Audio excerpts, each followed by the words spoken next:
Pemirsa, warga Lampung Salam tewas mengenaskan di acara resepsi pernikahan di Desa Mataram Ilir, Kecamatan Seputih Banyak, Lampung Tengah pada Sabtu 6 Juli 2024.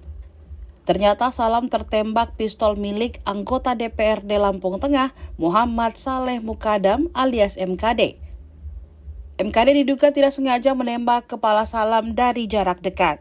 Seharusnya tembakan itu dilepaskan ke udara. Setelah diusut, senjata itu digunakan dalam insiden tertembaknya warga ini diketahui merupakan bagian dari tradisi. Disebutkan dalam prosesi penyambutan tamu ini menggunakan tradisi Lampung, yakni melepaskan tembakan senjata api ke arah atas.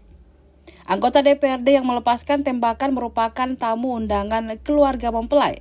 Usai kejadian, Salam 35 tahun sempat dilarikan ke puskesmas untuk mendapat perawatan medis. Namun sayangnya, nyawanya tidak bisa tertolong di perjalanan.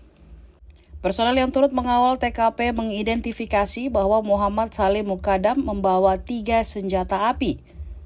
Ketiga senjata api yang dibawa yakni pistol FN dan senapan laras panjang SS1.